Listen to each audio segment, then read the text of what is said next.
Jimmy on the beat, boy.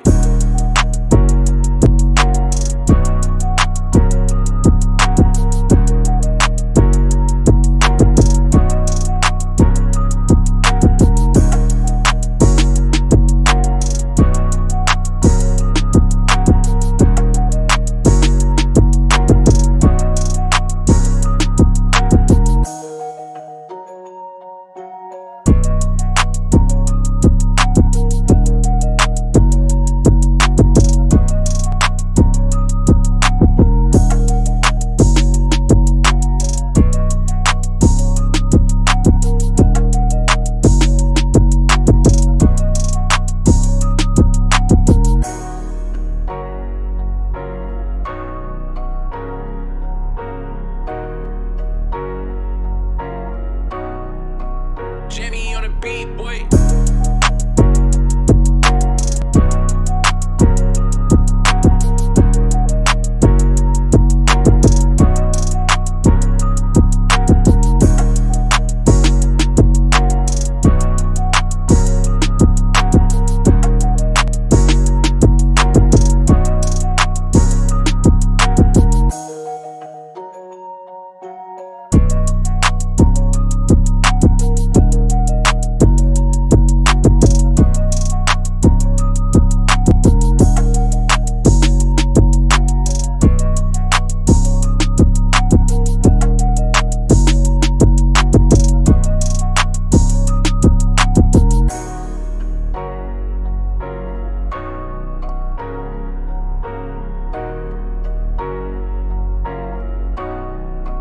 Jimmy on the beat, boy.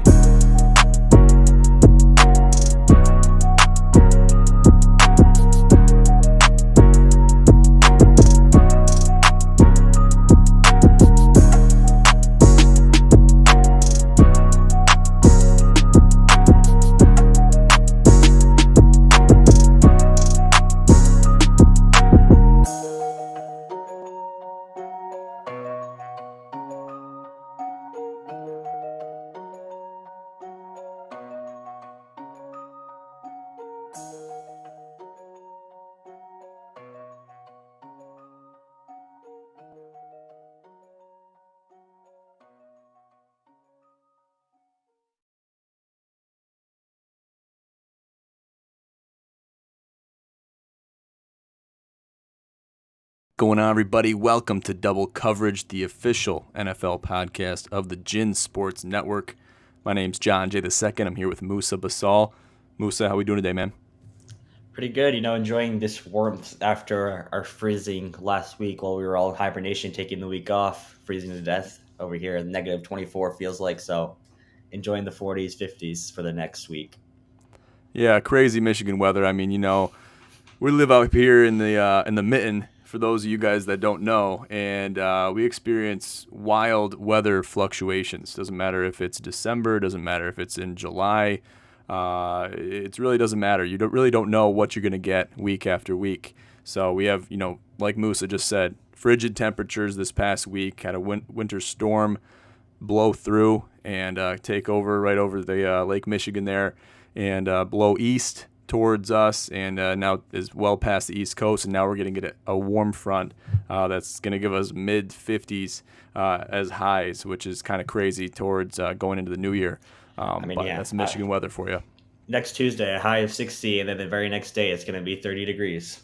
Yep, right back to the mean. And you just got to roll with the punches. If you live in Michigan, you got to be expecting that. You got to be ready to have that winter coat to grab, and you never know. The next day, you could be wearing a T-shirt and shorts outside. That's just kind of the belly of the beast. That's the nature of the animal, which is Michigan weather. So you roll with the punches, and you grow and adapt, and I think it's something we're all very used to here as Michiganders. So just is what it is. Got a great slate for you as far as NFL news, NFL happenings as we inch closer to the playoffs. Just for fantasy news for me and my leagues, we're in the final week. We're in the playoffs, the final week of the playoffs here, and championship week. I'm actually in the championship in one league. It's actually one of our own, Smitty's league. He's the commish of that league, and I am in the finals with another gentleman. So wish me luck. Wish me everything well to happen to my team, and I'm pulling for him too. Had a big win over Smitty in the semis, and I'm sure he's still a little bit bitter about it, but I know he's rooting for me. Maybe not out loud, but he's pulling for me. I know he is. So really excited for that. Other league, I got knocked out in the semis, so I'm a little bit bitter about that. But I was outmanned, I was out-teamed, and it just kind of depends. You can have the best team in fantasy, and you could have a bad week. Your players have a bad week, and it's in a week that matters, and you're gonna get smoked. So Yeah, I mean, that's just how I it is. remember last year I was up by I think 100 or 200 points, and then I lost the second. It was the 2 week format. I think it was the finals, whatever. I don't remember which week it was, but it was towards the finals, and it was one of the 2 week formats, and I was up 100, 200 points, and I came back, and my team just completely crapped the bucket, and I lost by 5 points. See, that's how quick it can happen, man. You never know. One player can make all the difference. They can go off, or they can fail to show up, and they can really make or break your team's performance for that week. Especially in the playoffs, you expect all your players that you have to come out and show up and play their best, so you can achieve that winning score once everything's said and done. So wish me luck, fingers crossed, and prayers up in the chat for me to take the cake here in this league. The other league I got smoked. I didn't even make to the playoffs. So I've been 3 leagues. That's probably my maximum. Going forward, that's going to be my maximum as far as leagues that I'm in. But, it's kind of tough. I mean, I say two leagues really to be able to manage waivers, free agents, things like that, trades with other teams. Any more than that, I think you're kind of cutting yourself a little too thin as far as managing a team successfully. So that's my little tidbit there. But I can honestly say, and a lot of people can attest to this, I'm not a big fantasy guy, and anybody that knows me knows that I took this year of fantasy the most seriously, and I can say with with a clean conscience that I definitely did take this year the most seriously, and I'm reaping the rewards of it, making it to the playoffs in 2 out of my 3 leagues. So hats off to me in that, so I can toot my own horn a little bit there.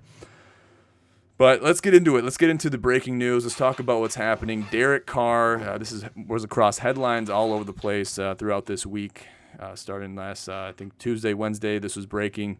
So Derek Carr will be parting ways from the Las Vegas Raiders after being benched for an unspecified period of time. He'll be parting ways for an unspecified time period, and we don't really know when he's going to come back. Jarrett Stidham will be starting over Derek Carr in the starting position at quarterback for the Las Vegas Raiders. Now, we know they haven't had the best season. They're 6-9, and their playoff hopes are, all but secured, I guess you can put it.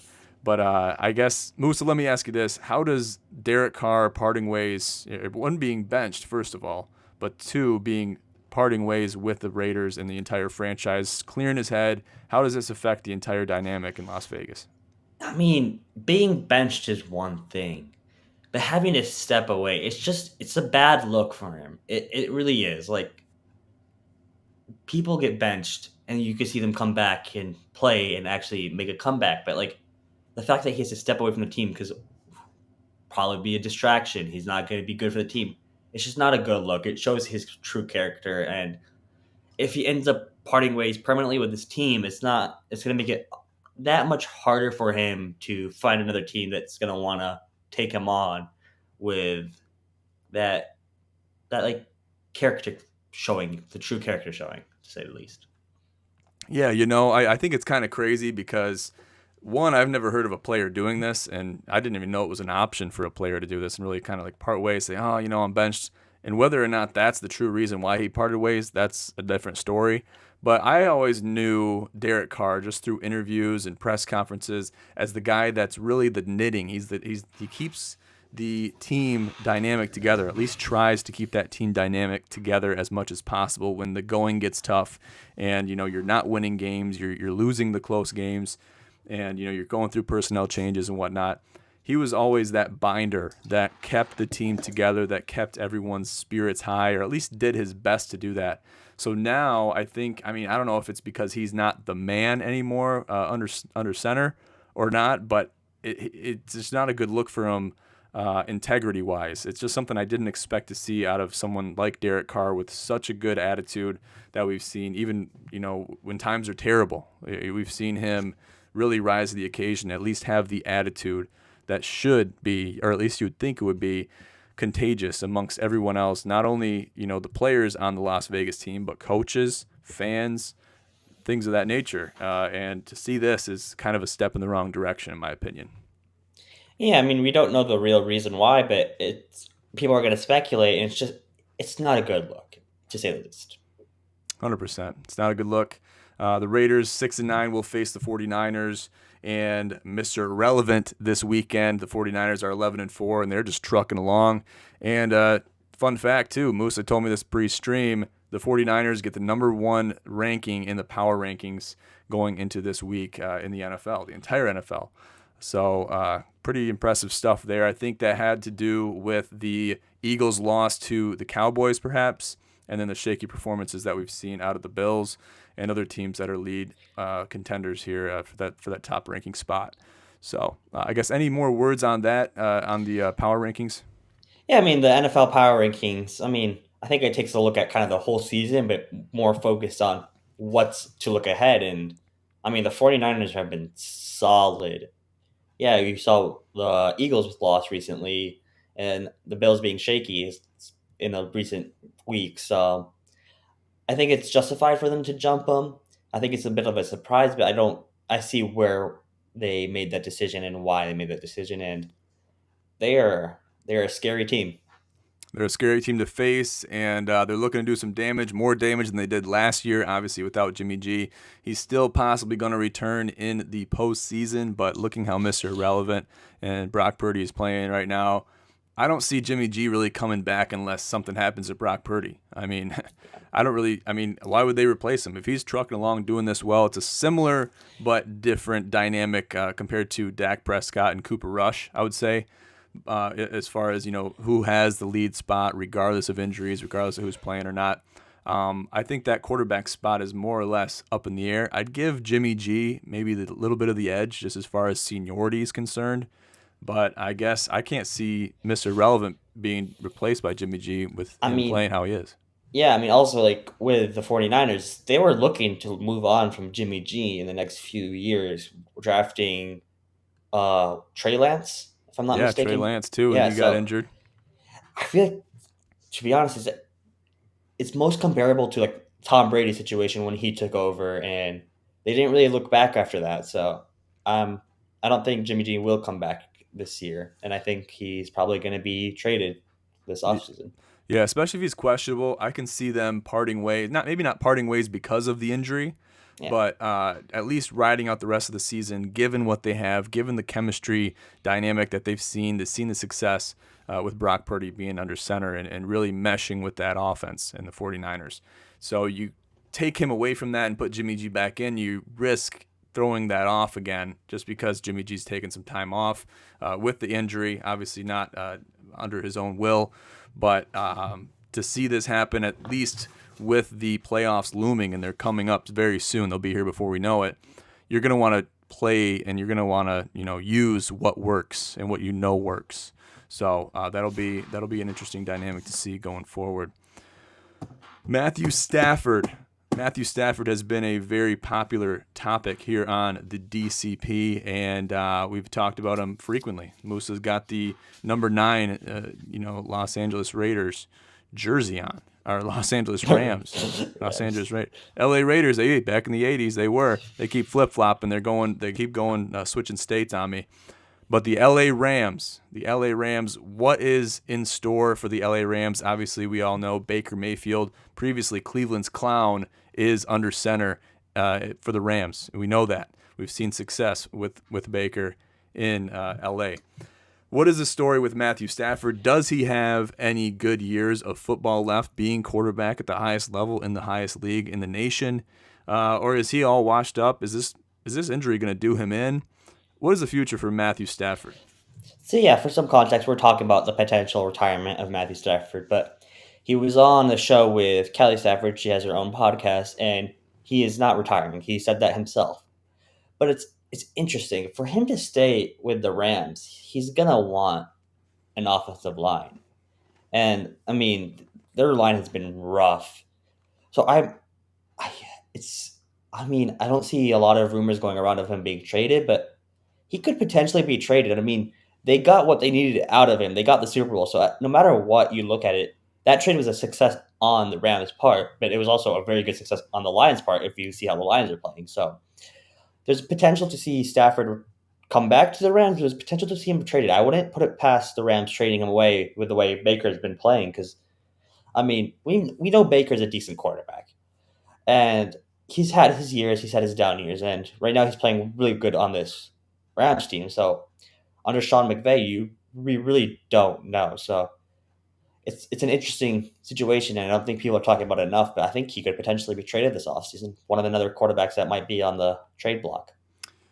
It's a very high possibility. We've seen the volatility with Matthew Stafford when he left the Lions, and the headlines that were witnessed by the fans and analysts and insiders alike for that move for Stafford to the Rams with the trade there for Jared Goff, and that basically shook the entire NFL in a certain way. Now it was short-lived, but I think that no matter what happens with Matthew Stafford, he's reached that status of a headliner quarterback, and obviously the win last year in the Super Bowl doesn't hurt his cause to be that. So I think he is a tough individual. I know he is. I've seen it firsthand that he's a tough guy, tough quarterback. He can take a hit, and no matter what he does, I think that he's going to make the right decision.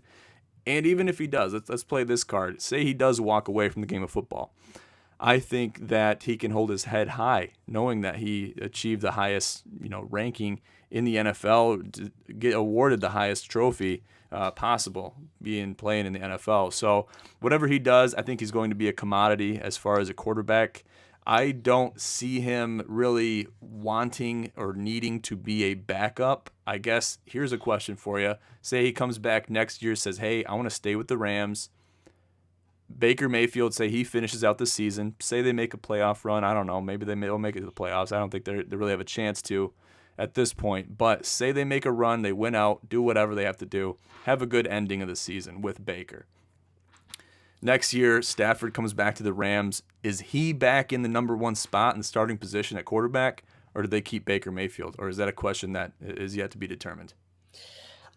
I mean, I'm biased here. I mean, as you said, if he were, he proved so many people wrong, but there's still going to be the haters. There's going to be the Stafford haters.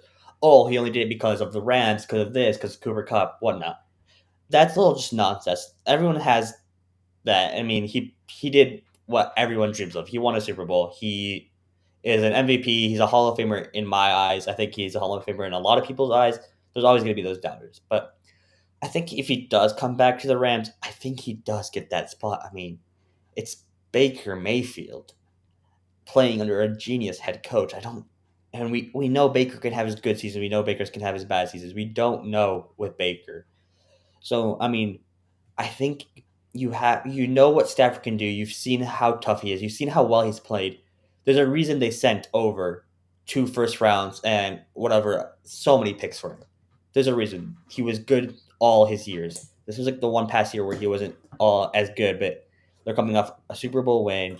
He's been plagued with injuries, and they haven't had the correct team around him to provide that for him. So I think if he does come back to the Rams, he will have that spot. Yeah, no matter how you slice it, really, the Rams have faced every facet of adversity that you can really imagine. Going through injuries, playing through adversity, losing games where you should not be losing games, scoring problems, really problems on offense, but also problems on defense. You see Sean McVay really, you see him face adversity. He's another guy which, previously I would compare him to a Derek Carr as far as mentality, as far as the attitude, the positive attitude. Yes, we got to get back out there. I even saw that mentality from Nick Foles in their terrible performance this past weekend against the Chargers, the Chargers-Colts game. And he's like, you know what? We got to do better. We got to make it happen. We got to get back out there. We got to get back practicing, and we got to try to win games. That's what we got to do. Doesn't matter how bad your season's going. To have that type of mindset, that type of attitude towards your season and towards what you need to do, you can't help but admire that, regardless if you're a fan of said team or not, said player even.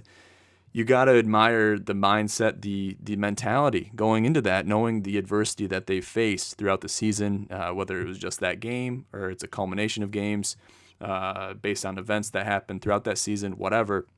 If you can keep a positive mindset through all that, knowing that you have higher potential, knowing that you can play better, knowing that you maybe aren't reaching that potential, your team isn't coming together like they should be, to have that mindset and not throwing the towel in, that is something that's admirable in my eyes. So if I can see that happen, I know Sean McVay, he's a resilient individual. He is a staple in LA for the Rams as the head coach, and I think he's going to do the best thing for the team. He's not going to hold anything back. He's not going to hold anyone higher than anyone else. He's going to rate everybody, and he's going to judge them based on their performance on and off the field. I think he's a big integrity guy. He's going to look at players. He's going to look at their attitudes in the locker room, in practice, and he's going to make his analysis based on that. So the Rams are a smart individual, great coaching staff, and they're going to make the right call. They just had a bad year. And then I see a comment about Stafford getting his ring, he got his money, and he got the Super Bowl. Yeah, that's what any NFL player wants. Will he probably start to take a little bit of decline? Yes. I mean, he is 34 years old, but you see it with Brady. Brady doesn't do it on his own. Brady's always had great protection, and I think that's a key to a quarterback. You need to have that line around him, and he just hasn't had that line, so he's looked a lot worse. Will he be making crazy no-look throws that we see him make? Will he be really being able to lead a team by himself to a Super Bowl again? Probably not, but I think if you have a good team around him, he could win another Super Bowl. With the Rams, it's probably unlikely. They went all in on him, and they got the ring. Now they're really in cat space hell. It's a chaos right now with that team, so it's hard to say, is it Stafford or is it the team around him? And I'm leaning a little bit towards both, but more towards the team around him. Yeah, 100%. That comment is from Jimmy Reed, close friend of mine. Thank you, Jimmy, for reaching out and joining us on the DCP tonight. Thanks for commenting. But yeah, great insight there. He got his ring, he got his money. And you're right. Any NFL player will tell us the goal is a Super Bowl. That is the highest achievement you can get as an NFL player. And we know that. He has achieved that. I think we can commend him even more, though. And this is what I'll add. We can commend him even more if he pushes on the gas even harder and says, hey, yeah, I won that, but I'm hungrier. I want to win again. Have that Brady mentality. And we see Brady, he still has that mentality. How many rings does he have? How many, has he got 6? I think he's got 6, right? 7? 7 maybe. Yeah, I think 7. I think 7. I think you're right. Or wait, 3.5 with a divorce because Giselle got half of them. Yeah. Oh yeah. He's gonna split those up. That's why I was trying to do that math in my head. I didn't feel like doing. I just figured I'd round up. But anyway, have that Brady mentality, and that's kind of that's the standard. We look at the highest achieving professionals. You should aspire to be a household name like Tom Brady, like Kobe Bryant was, or a LeBron James or a Michael Jordan, or people like that. You want to become a household name. That should be the highest goal. That is truly, in my book, the hardest and the highest achievement in whatever sport you're playing or whatever you're doing for your living. Be that guy. Be that man. And if you can be that guy, then you've made it, okay? Because I think the successes will have already came, and then you're going to have another milestone to reach. You got another checkpoint that you're going to have to achieve. And then once you get to that point, then you just keep striving to be better and to achieve more. So we'll see what Stafford does. I think he'll make the right decision. I think he will stay playing football. I don't think he's going to be done playing football. Other people have teased that he's going to retire. He's going to, say, all right, that's it. I'm done. I'm going to spend more time with his family, become a family man. And at that point, you can do nothing but respect him for that decision. So whatever he does, he's going to do the best decision for Matthew Stafford. He's going to choose that. So that's all we can hope for. He said he isn't retiring on Kelly's podcast. And I think the only reason people thought he would retire is because of Kelly and the way, if you've seen any of her podcasts, she wants him to retire because of obviously the injuries, and she loves him a ton. But he was on her podcast recently and said he won't be retiring. So we know that he won't. He isn't done, but he's not on top any longer. Great words right there from Jimmy. Thank you again, Jimmy, for hopping on the DCP. And continue to comment, man. Continue to join us on the shows and share your thoughts. That's what the comment section is for. and we look forward to hearing more from you. Let's move on for now, though. Let's talk about Nathaniel Hackett and his firing from the Denver Broncos.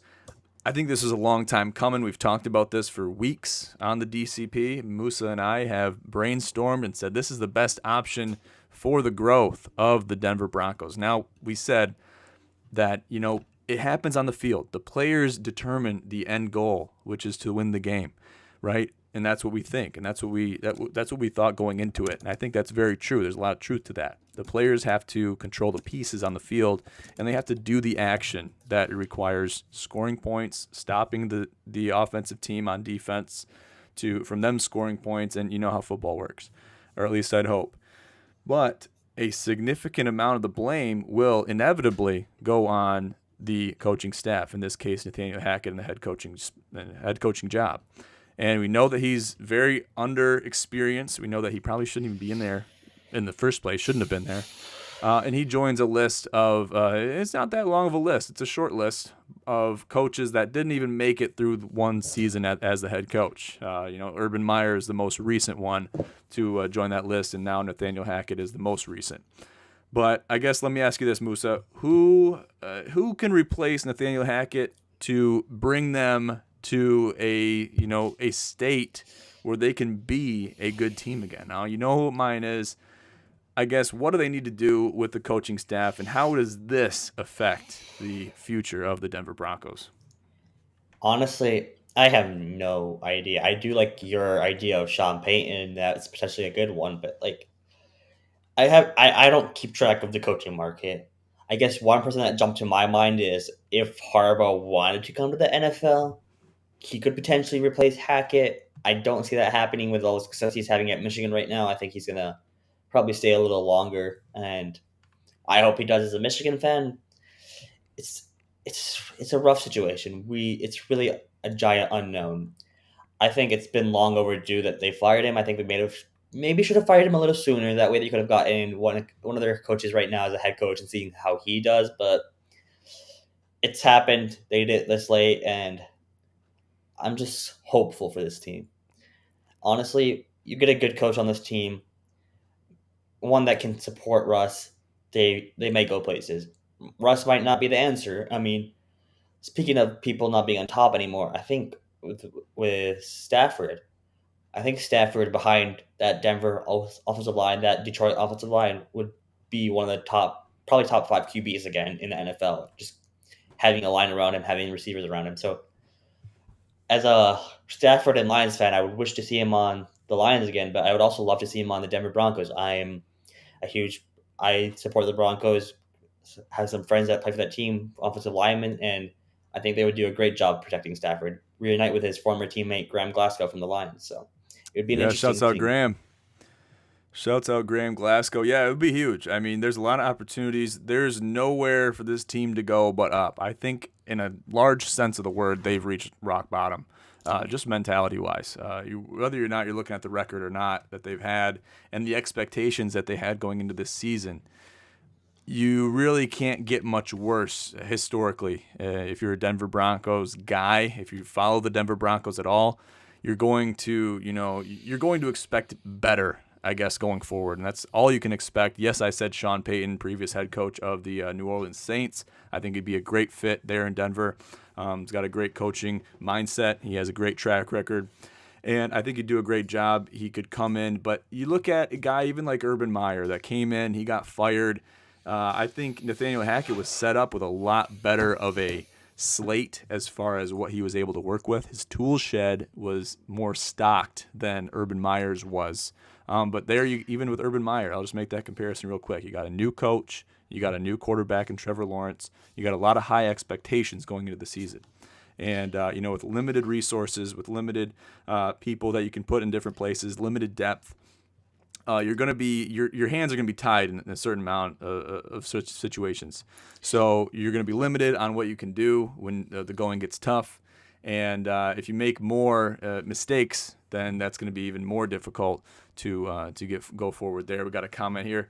Russ was implying that these Seahawks were holding him back. I think we all know that this is not true. Super high contract. Russ is a good QB.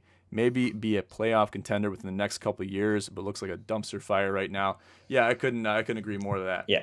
And that's basically the reality of the situation. Who's going to come in there and fix it all? They're going to have to be Mr. Fix It. And that's not an easy job to play. You're going to need an experienced guy to come in there and fix this problem. Yeah, I think with like Russ, he wanted to cook. He wanted to be that QB that like leads a team. But I think what we really found out is he needs that team around him. I think at worst he's just a regular like game manager quarterback, but at the best he's a high end game manager with the right team around him towards not being a game manager, but just kind of like on that line. So I think he needs a team around him. He needs a coaching around him, and I think he needs a coach that will make sure he is held accountable and he does what he needs to do, but he doesn't have full control, because I don't think he can have full control of a team, and I don't think he's that type of quarterback. He's a great quarterback nonetheless, and we've seen it out of him. I mean, so it'll definitely be interesting to see. Yes, it will. Yes, it will. We'll have to see. Only time will tell what the fate will be for the Denver Broncos. Let's move on. Let's talk about the Detroit Lions. Everyone's been waiting for this. And they had the people. And I say the people, I include myself in there. That is me, okay? If you got me rallying, then you're doing something right, okay? And we seem to have lost Musa for a second. I think he's putting his head in his palms just because he is just devastated at what happened last week. 37-23 loss in Carolina to the Panthers, which should have been a cakewalk. I think the Lions might have been on their high horse a little bit, say, they're just the Carolina Panthers. They're in shambles. Their players, their depth is everywhere. They're having people play positions that they don't not even meant to play. And it's terrible. It's terrible what we're seeing. We're seeing it's a relapse of the early season, the week 1 through 6 Lions, which nobody really expected to see at this point in the season. And Musa, let me ask you this. What do the Lions have to do, if anything, to make the playoffs at this point? 2 big NFC North matchups coming up with the Bears and the Packers. Obviously must-win games going forward, winning out. And then you're basically hoping and praying that other teams lose or that certain teams win to grant you that wild card spot. What do they have to do? What happened this past weekend? And I'll let you go for it. I'll tell you this: the Jets have gained a whole new fan base this week because the Seahawks need to lose. That's the only thing that needs to happen. They need to win out the Lions, and the Seahawks need to lose because they're right now tied on record. So if the Seahawks lose to the Jets this week, which is the most likely game for them to lose, coming forward they probably will win their last other game. So we need the Seahawks to lose. First question. And then we need to win out. I mean, I kind of called it. I mean, I was talking to a friend of mine, and I was like, yeah, the Lions should be good to make the playoffs, but watch them do something stupid, like lose to a trash-ass team like the Carolina Panthers. Now, the Panthers aren't like a bad team, let's say, but they're right now in the hunt for the playoffs as well. So but compared to how the Lions have been playing, it should have been a cakewalk. Like I said before, I think it is the line we see with every good team. They're on their high horse. They're not prepared properly. Dan Campbell even said himself, I didn't have them prepared properly. They were on a giant high. They're like, we're going to make the playoffs. We're going to be the first team to start 1-6 and make the playoffs. And it got to their head. It's just a mentality thing. When you're playing that well and you're going against a team that should be a cakewalk, you're not preparing properly. And I think it was a wake-up call, and a very good wake-up call. So they're not eliminated yet, and they have a decent chance to still make the playoffs, because I think the Jets can beat the Seahawks team, and I am praying to the football gods they do. So it's rough. Yeah, I think this loss came in a timely way, as untimely as it seems on paper and to Lions fans. I think if you're going to lose in this final stretch of games, these last 3 games, you're going to have to lose that game. I guess you're looking at NFC North projections. It still looks like the Minnesota Vikings will hold on to that championship spot. But you're looking at top two. And that's where this comes into play. Going to come down to Green Bay versus Detroit in the final game of the season. Winner gets wild card, loser goes home. Obviously, that's anticipating that the Bears lose to the Lions this Sunday. But I think the Packers are hungry too. We've seen a new Packers team emerge, and to see a new Packers team emerge, and they had a big win this past weekend against the Dolphins. We're going to expect there to be a huge game. I mean, against who else but Aaron Rodgers and the Packers, right? And at Lambeau Field. At Lambeau Field, exactly. And if you can have both of these teams win out going into this game, which is really you got to win this weekend. If you win this weekend, then you're going to have a dogfight in Lambeau Field. Probably going to be cold going into the 8th of January there. So you're going to have a hell of a game on your hands, and that's going to be one that is a must-win game for both franchises. And that's anticipating that the Jets will, prevail against the Seahawks. And I think that is a very high possibility. I think that they do prevail. Even the power rankings, I think the Jets are like 5 places ahead of the Seahawks or even more. So NFL thinks they will. Yeah, the NFL thinks they will. ESPN and those power rankings think they will. I've been looking at some projections, some lines going into the weekend. And, I'm taking the Jets on paper, okay? So we'll have to see what happens. I guess we don't want to speculate too much. There's a lot of things that we might have speculated on that I think a lot of it is coming to fruition for the most part. We're still in that window. The window is tightened up. There is no margin. At this point, there's no margin for error for the Detroit Lions. And we knew that going into it. Even when they were 1-6, the margin for error was very slim, very, very slim. And prevailing and doing what they've done since then, I think if we just got 50 or 25% of that in week 1 through 7, then we wouldn't even be having this conversation right now. But since we didn't have that, we're in the boat we're in, and there's really no life preservers. There's no dinghies to hop on. There's no helicopters coming to save us. We're on this boat for the long haul. So whatever happens. We're either going to reach land or we're going to get eaten by sharks. And that's still yet to be determined. The jury's still out on that. So, yeah, if the Lions had just beaten the Seahawks, they would have that record advantage. Well, even if they have the same record, they'll have that advantage because they won to go to the playoffs. That's why it's so important for the Lions to have a better record than the Seahawks because of that loss this year. And I just have to say, it's same old Lions. It's not same old Lions fashion. It's the new Lions fashion. They get me believing. Earlier in the season, how many close games they had. They got me believing, and then they completely crapped the bucket for those 5 games. And then they got me believing again. I'm like, okay, they beat the Jets. That's what they needed. And then they just lose. Once I'm like, okay, it's given. They're making the playoffs now. And then they do that. So it's kind of same old, not same old, but new old Lions where they get you hoping and then they kind of crush you, but there's still the hope now. Before there'd be no hope. So that's why I'm not going to say same old Lions. Yeah, that's the Lions way. I think every Lions fan, anyone that's followed the Lions for any amount of time, they know that. Another comment here, forget the Seahawks, suck city. Geno has been impressive, but I still have that chip on my shoulder when the Lions lost to them in the playoffs a few years back. Yes, and that even gives you more fire to not only want a better record than the Seahawks to make the playoffs, but you also got to win out, and it's also going to be a burn on your backside for that loss 48-45 back on October 2nd. So looking at all that, all things considered, yes, Geno Smith has became the revivalist for the Seattle Seahawks, with Russell Wilson leaving and everything like that. But does he have what it takes to have that postseason grit, to make it to the playoffs, to do better, to win against the Jets this weekend? There's a lot of things you got to do. There's still hurdles to accomplish. I think these hurdles that we see for both the Seahawks, the Lions, the Packers, and they join a list of other teams that are in the hunt.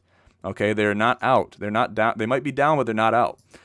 These hurdles, these last 2 tests here until we get to the postseason, the for real postseason, those are going to be the biggest hurdles of the whole season, in my opinion. That's what you have to accomplish. That's what you have to overcome if you want to reach greatness or even have the potential to make a run in the playoffs. So that goes for a lot of teams, not just the Lions.